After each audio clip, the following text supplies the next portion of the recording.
Bakit nga ba ang daming gustong matutong gumamit ng Canva? Well, learners, kung hindi mo pa alam, this is one of the most useful and powerful tools na ginagamit ngayon ng mga online sellers, freelancers, content creators, and digital product sellers. So kasi with Canva, pwede kang gumawa ng halos lahat from social media post, resume, ebook, or even mga digital templates na pwede mong ibenta online. And today nga, ituturo ko sa inyo kung paano nyo magagamit ng tama itong si Canva. So from basic editing to professional looking designs hanggang sa paggawa ng digital products na pwede nyong ibenta sa Etsy, Gumroad, or Racket PH. So kung ready ka nang gawing mas productive and creative yung taon mo, stay tuned ka lang kasi this is your step-by-step Canva tutorial for beginners.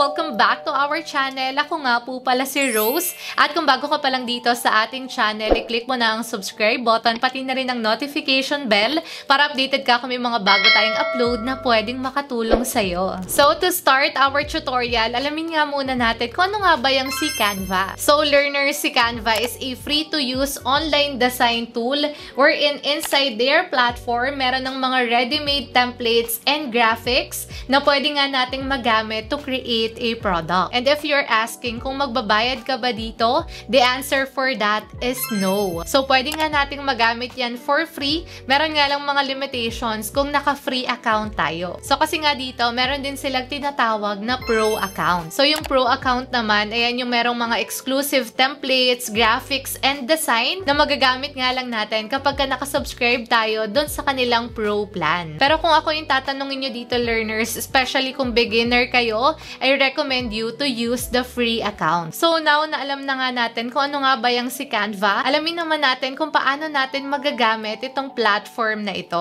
So for the first step, punta nga lang tayo sa kanilang official website at canva.com, or pwede nga rin natin ma-download itong si Canva sa App Store and Play Store. By the way pala, itong si Canva, magagamit natin yan sa ating mga mobile phone, tablet, laptop, or desktop. So now, going back, ayan, kapag ka nandito na nga po tayo sa kanilang official website, or kapag ka na-download nyo na nga po yung application na Canva, ang next step nga po na kailangan natin gawin is to create an account. And to do that, pwede nga po tayong mag-link ng ating Gmail or Facebook account, or pwede rin naman yung personal email natin. And then after that, ayan, once na nakapag-login ka na, mararoute na nga po tayo dito sa kanilang main dashboard. So dito nga, learners, ayan, makikita na natin agad itong search bar dito sa taas. And ayang search bar na yan, dito tayo magta-type ng mga gusto nating design or templates na gawin. So like for example, gusto mong gumawa ng Instagram post or YouTube thumbnail or even ebook cover. So ita-type nga lang natin yan dyan. And then after that, Canva will show ready-made templates na pwede nating gamitin. So dito ayan, sobrang dami nating pwedeng pagpilian. Pero dito, learners, take note lang na meron nga pong mga templates for free account and pro account only. And para malaman natin kung alin dyan yung for free and pro account, meron nga po tayong makikita dito na crown icon. So kapag ka merong crown icon, ang ibig sabihin yan, pwede lang po yan for pro account. Pero dito, don't worry kung naka-free ka kasi marami pa rin tayong pwedeng pagpilian dyan na magaganda. So now dito nga, once na nakapili na tayo ng template or design na gusto natin, i-click lang natin yan. And from there, ayan, pwede na natin yang i-edit. So, dito kay Canva, ang maganda, ikaw na yung bahala dun sa gusto mong details and design. So, now naman, Miss Rose, paano kung hindi ko alam mag-edit dito sa Canva? So, actually, learners, alam nyo ba, Canva is one of the most beginner-friendly platform, especially in editing designs and templates. So, hindi siya complicated kagaya ng ibang editing software. So, napakadali lang talaga niyang i-navigate. And of course, don't worry din kasi ituturo ko din yan sa inyo. So now, let's start with the basics. So, learners, ayan, let's say nandito na tayo sa ating Canva editor. So, makikita mo dito sa left side, ayan yung mga main tools or menu options natin. So, dito mo gagawin halos lahat ng editing mo. And again, don't worry kasi super beginner-friendly itong si Canva. So, now, iisa-isahin ko nga po sa inyong i-explain yung mga tools nga po dito inside Canva. So, let's start here with design. So, dito learners, makikita natin yung mga templates or yung mga ready-made designs dito kay Canva. So, let's say, for example, ang gagawin nga natin is Instagram post. So, by clicking design, makikita na nga po natin lahat ng ready-made templates for Instagram post. So, hindi na tayo mahihirapan. And kung tinatamad kang mag-start from scratch, pwede kang pumili ng template dito, tapos palitan mo na lang yung text, color, or photos. And dito nga with ready-made templates, parang may instant layout ka na. So, di ba, tipid sa oras natin and effort. Now, let's proceed dito sa next tool, which is itong Elements. So, dito naman learners, makikita natin lahat ng shapes,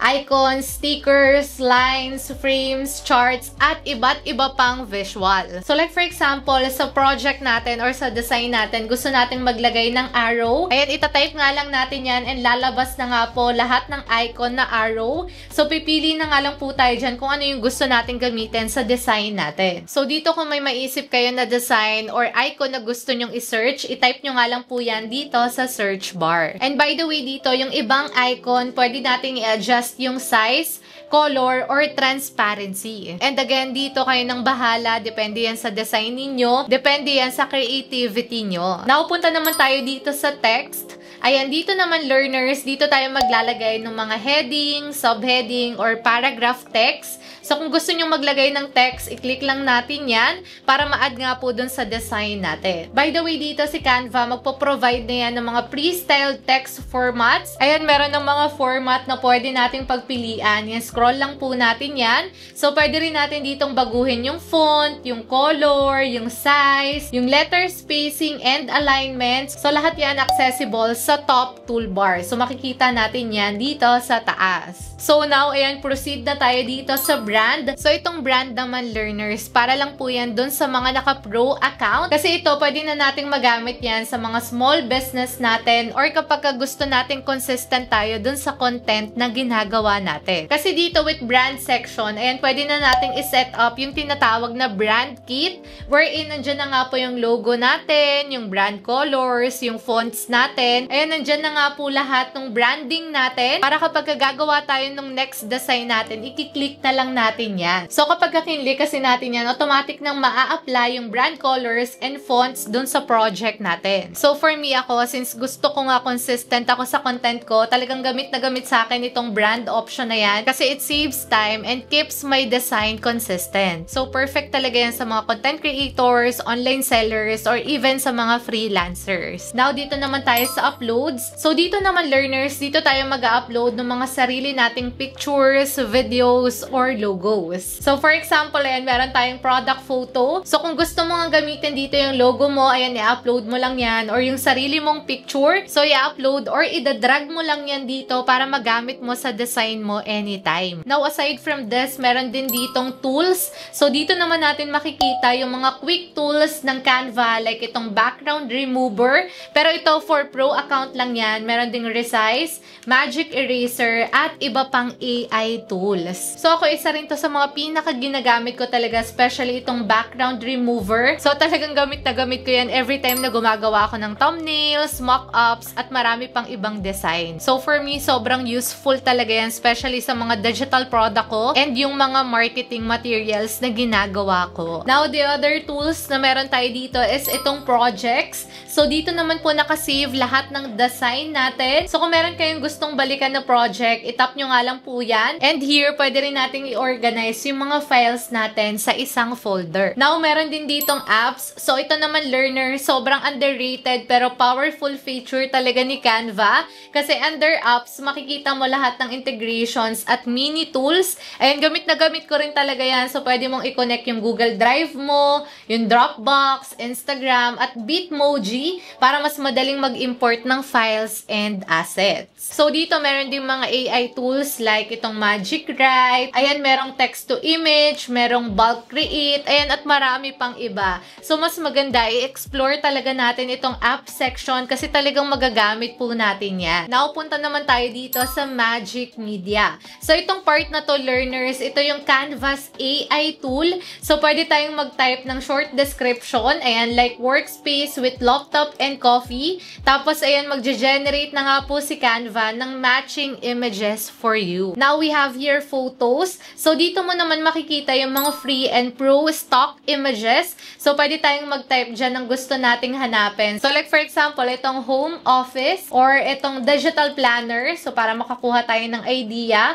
Or pwede rin natin siyang gamitin for mock-ups natin. So, once na meron na tayong napili, idadrag nga lang po natin yan dito sa project natin. Now, we have here audio and videos. So, ito, isa sa mga ginagamit ko rin talaga, especially itong videos. Kasi dito nga natin makikita yung mga music track, sound effects, and video clips na pwede nga po nating magamit. So, ako gamit na gamit ko tong video, especially kapag gumagawa ako ng mga video content sa YouTube. Ginagamit ko siya for B-roll. So, ayan nga, itong tools na yan, perfect yan kung gumagawa ka ng Reels, ng TikTok, or yung mga YouTube videos. So, ayan nga, learners, yung mga basic tools and apps dito kay Canva. So, ito naman, hindi mo naman yan kailangan kabisaduhin agad lahat. So, explore mo nga lang yan and try mo yan isa-isa at paunti-unti. So, dito naman kay Canva, kahit beginner ka, madali mo pa rin matututunan lahat ng tools na nabanggit natin. Now, let's see, tapos na tayo with our design. So, paano naman natin yan mada-download, ma-export, or masisave yung project natin?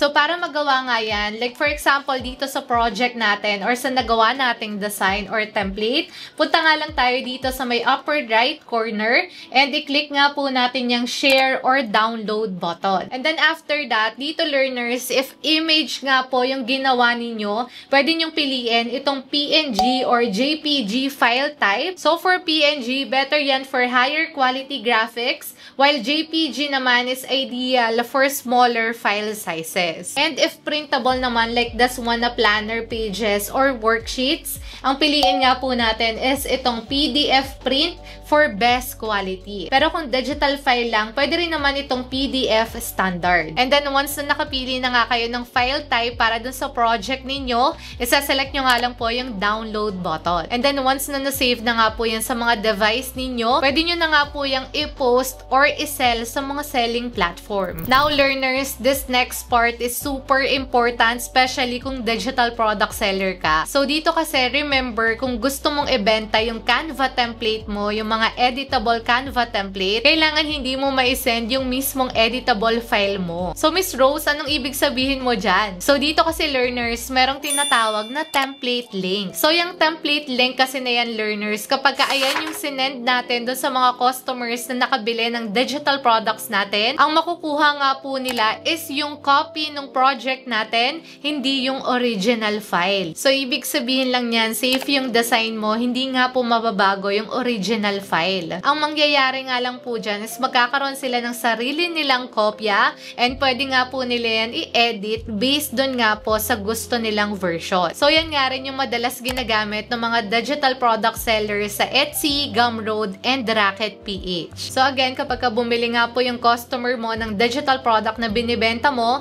ang ibibigay niyo sa kanila is template link, and by using that, magkakaroon sila ng sarili nilang copy na pwede nilang i-edit. So now, Miss Rose, paano namin makukuha yung template link? So learners, para makuha natin yan, isaselect nga lang natin itong share button, and from here, makikita na nga natin itong template link option dito sa baba, and from here, itatap nga lang natin yung create template link, and mag-generate na nga po yan ng link na pwede nating i-copy, and ito nga po yung isi-send natin sa mga customers natin. Now, aside from template link, merong tinatawag na public link. So, Miss Rose, ano naman yung public link? So, ayan naman learners, ginagamit yan kung gusto mong i-share yung design mo for view or portfolio purposes only. So, perfect yan kung gusto mong maipakita yung sample design mo sa client pero ayaw mong ma-edit nila. So, pwede mo nga rin yung gamitin kung gusto mong mag-share ng freebies or portfolio samples. So, para makuha naman natin yan, same process lang with template link.